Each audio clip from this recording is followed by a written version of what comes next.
వాళ్ళ వాళ్ళ దీనికే వదిలేస్తామండి మేము. నేను అందుకని నేను ఎక్కడా కూడా నేను శాసనసభ సభ్యత్వానికి రాజీనామా చేసిన తర్వాత వాళ్ళు ఆమోదించకపోయినా కూడా నైతికంగా నేను నా విలువల్ని పాటిస్తూ, ఎందుకంటే స్పీకర్ గారి ఫార్మాట్లో ఇచ్చాను. నేను ఏ అధికారిక కార్యక్రమానికి కూడా నేను హాజరు కావటం లేదు. చివరికి నా గన్మెన్లు కానివ్వండి, నాకు ఇచ్చినటువంటి ఎస్కాట్ను కానివ్వండి, నేను ఎక్కడా కూడా వాడుకోవట్లేదు. అయినా కూడా మంగళగిరి ప్రజలకి నేను దూరంగా ఉండను. ఖచ్చితంగా నేను రాజకీయాల్లోనే ఉంటాను. రాబోయే రోజుల్లో ఏ పార్టీలో ఉండాలి, ఎలా నేను రాజకీయాలు చేసుకోవాలనేది ఇంకా కొద్దిగా టైము పట్టుద్దని అనుకుంటా ఉన్నా నేను. అయితే ఒక మాట అయితే నేను ఖచ్చితంగా చెప్పగలుగుతానండి, నేను రాజశేఖర రెడ్డి గారి మనిషిని.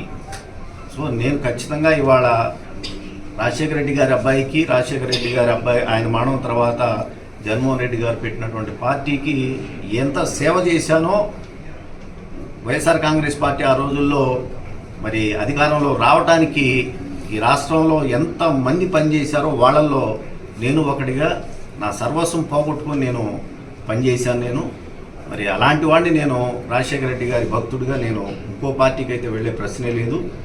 రాజశేఖర రెడ్డి గారి అబ్బాయి కోసం పనిచేశాను.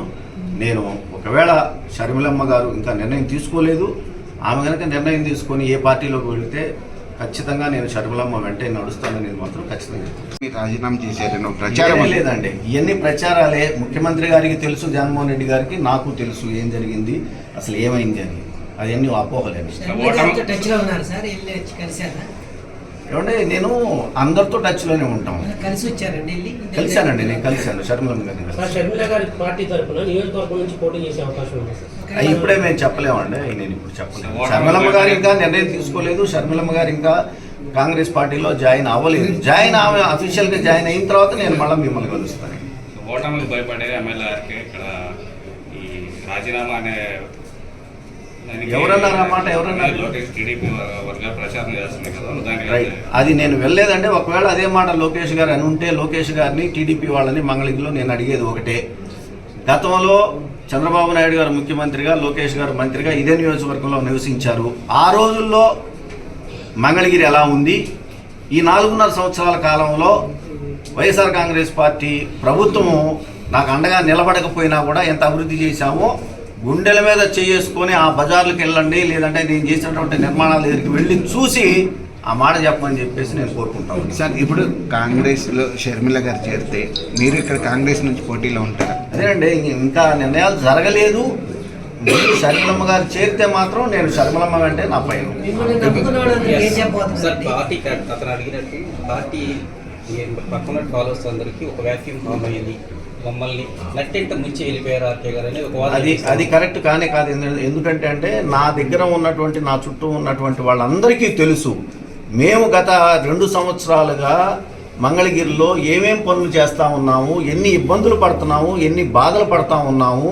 అయినా కూడా మాకు ఆర్థికంగా అండ దొరకలేదు అనేది ప్రతి ఒక్కరికి తెలిసినటువంటి మాట ఇది. అదే చెబుతా ఉన్నా అండి, నేను అవన్నీ ఎక్కడికి పోవండి, ఎందుకంటే బిల్లులు చేసినవి వాళ్ళకి ఉంటాయి. అయినా కూడా నేను సుమారు 8 నుంచి 7-8 కోట్లు, ఇంకా లెక్క కూడా చూసి 7-8 కోట్ల రూపాయలు నేను బయట నుంచి తీసుకొచ్చి వాళ్ళకి సర్దానండి. కాబట్టి వాళ్ళకి తెలుసు, కాబట్టి నేను ఏ విధంగా పనిచేశాను, ఎక్కడ పైసలు లంచం తీసుకోకుండా నేను నా సొంత డబ్బులు, బయట నుంచి తీసుకొచ్చిన డబ్బులు వాళ్ళకి సర్దాను. కాబట్టి వాళ్ళు పాపం ఏం మాట్లాడకుండా అలానే ఉండిపోయారు. వాళ్ళు చేసిన ప్రతి ఒక్క పనికి కూడా రికార్డ్స్ ఉంటాయి.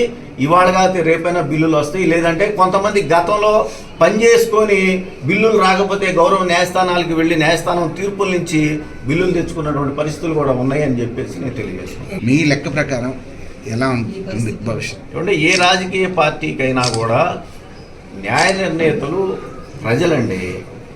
తెలుగుదేశం పార్టీ పనిచేయలేదు కాబట్టి తెలుగుదేశం పార్టీని ఆ రోజులు 2019లో ఇంటికి పంపించారు. 23 సీట్లకే పరిమితం చేశారు. కేవలం 3 పార్లమెంటు స్థానాలకే పరిమితం చేశారు. రేపొద్దున ఈ రాష్ట్ర ప్రజలు వైఎస్ఆర్ కాంగ్రెస్ పార్టీ పనిచేయలేదని అనుకుంటే ఖచ్చితంగా అదే పరిస్థితి తిరిగి వైఎస్ఆర్ కాంగ్రెస్ పార్టీకి రాదు అని చెప్పేసి ఎందుకు అనుకోకూడదండి? మీరేమీ అభిప్రాయపడుతున్నారు? చెబుతాం నేను ఏదో ఒక పార్టీలో చేరిన రోజు నా అభిప్రాయాన్ని ఖచ్చితంగా నిక్కచ్చిగా చెబుతా, ధైర్యంగా చెబుతాను. ఇప్పుడైనా చెప్పచ్చు. దానికి ఖచ్చితంగా జగన్మోహన్ రెడ్డి గారే సమాధానం చెప్పాలి. నేను అందుకే ఇందాకే అన్నా, నేను రాజకీయాల్లో నేను రాజశేఖర రెడ్డి గారి కుటుంబాన్ని వదిలిపెట్టను. నేను అసలు నేను రాజశేఖర రెడ్డి గారి మనిషిని, రాజశేఖర రెడ్డి గారి భక్తుడిని, నేను రాజశేఖర రెడ్డి గారి అభిమానిని. నేను అంటే ఇప్పుడు మిమ్మల్ని భవిష్యత్తులో మంగళగిరి ప్రజలు ఎలా చూడబోతున్నారు? ఒక పార్టీ కార్యకర్తగా చూడబోతున్నారా, ఒక నాయకుడిగా? చూద్దామండి. ఎందుకంటే నేను ఇంకా ఏ పార్టీలో చేరలేదు అఫీషియల్గా. నేను చేరాలి అని అంటే షర్మిలమ్మ గారితో నా రాజకీయ భవిష్యత్తు ముడిపడి ఉంది. షర్మిలమ్మ గారు తీసుకునేటువంటి నిర్ణయానికి అనుగుణంగా నేను నిర్ణయాన్ని తీసుకుంటాను కాబట్టి ఆ రోజున ఆ పార్టీ తీసుకునే నిర్ణయాలకి అనుగుణంగా నేను పనిచేయాల్సి వస్తుంది కాబట్టి ఖచ్చితంగా నేను ఆ రోజున ఏ నిర్ణయం తీసుకుంటానో ఆ నిర్ణయానికే పనిచేయాలి. ఒకవేళ మీరు అన్నట్టు అది కనుక ల్యాబ్స్ సెటరైట్ చేసుకున్నట్టయితే మీరు పునరాలోచన చేసుకునే అవకాశాలు ఉన్నాయి? నేను అసలు ఇక వెళ్ళనండి. నేను ఇక తిరిగి వెనక్కి వెళ్ళే ప్రశ్నే లేదు.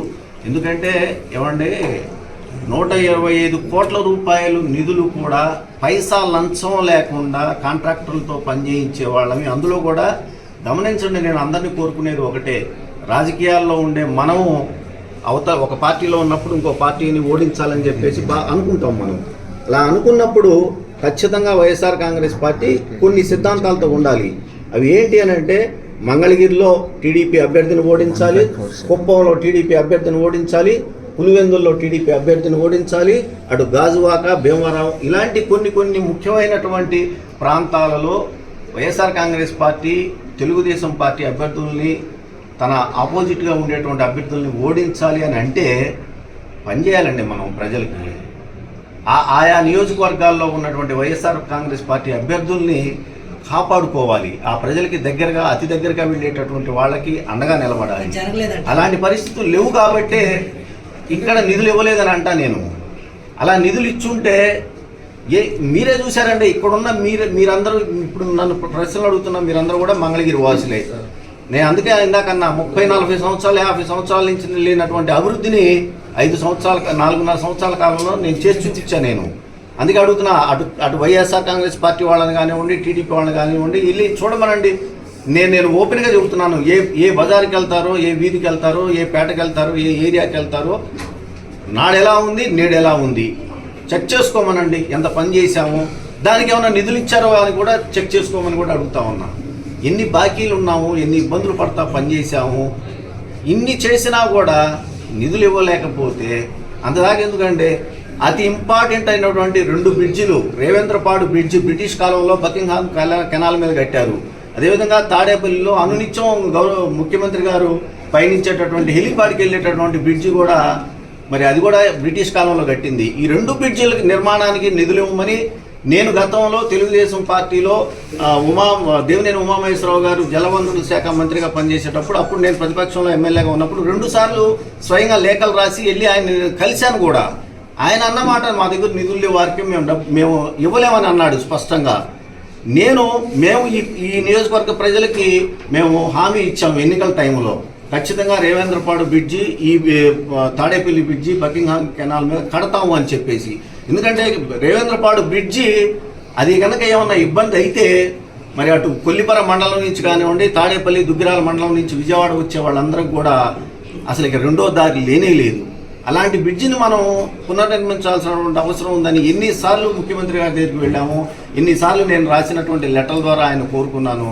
దాని నిర్మాణం చేపట్టకపోతే మనం ఏమని సమాధానం చెప్పగలుగుతాము ఈ మంగళగిరి నియోజకవర్గ ప్రజలకు అని చెప్పేసి నేను తెలియజేస్తున్నాను.